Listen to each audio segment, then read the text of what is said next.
Hey, what's going on, guys? Welcome back to the Quick 60. Today I'm going to give you an update on yesterday's basketball games, starting with the Suns and the Clippers. So, like I predicted, the Suns won game one. I said that they were going to win.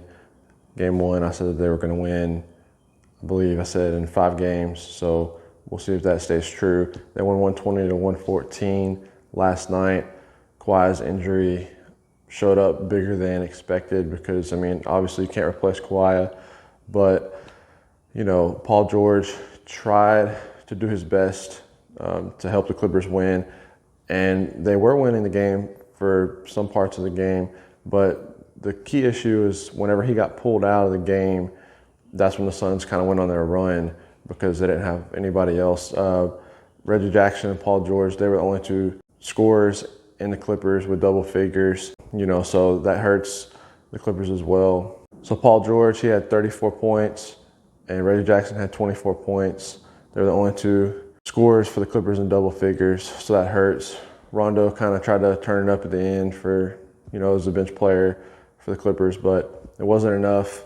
Like I said, Paul George, if they want to win, he has to play a lot more minutes than he played in that game. And as far as the Phoenix Suns go, like I said, the Clippers only had two players in double figures, starters.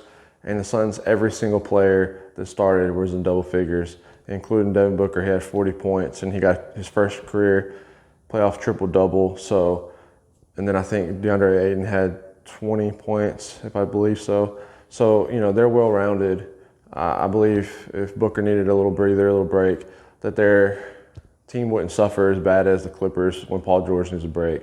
So I think that's the really key difference in the series to me. So in the other matchup of last night's game, Game 7, the Hawks ended up beating the 76ers 103 to 96. There was a lot of speculation of what happened with the 76ers. But look, here's the deal. The Philadelphia teams, they've always been known to choke and have issues. Other than the one weird Super Bowl win with the Philadelphia Eagles, every other Philadelphia team has always struggled. Doc Rivers, I believe I read a stat that he has lost more games than any other head coach in a Game 7 series or clinching game series. So, that goes to help with your Philadelphia teams as well when you have a coach of that stature that lost that many games before. So I believe Trae Young had 21 points and 4 of their 5 starters were in double figures for the Hawks. They'll be playing the Bucks in the Eastern Conference Finals to see who goes to the NBA championship. Also, there's been a lot of issues and stuff about Ben Simmons. Look, he's struggled as of late. He's only shot 4 attempts in the fourth quarter, so he's not a clutch player. We get that. We've always known that. I don't know why anybody's surprised by that. Ben Simmons has never been a good shooter. He's never had a great shot, outside shot.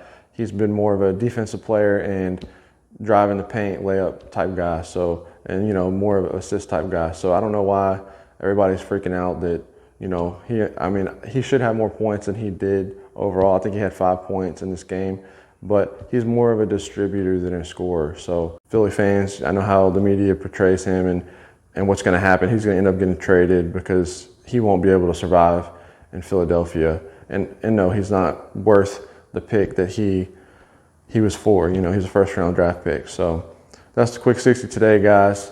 I'll be on later in the next few days with the football updates as well. If you like my page, please subscribe down below. And until next time, peace.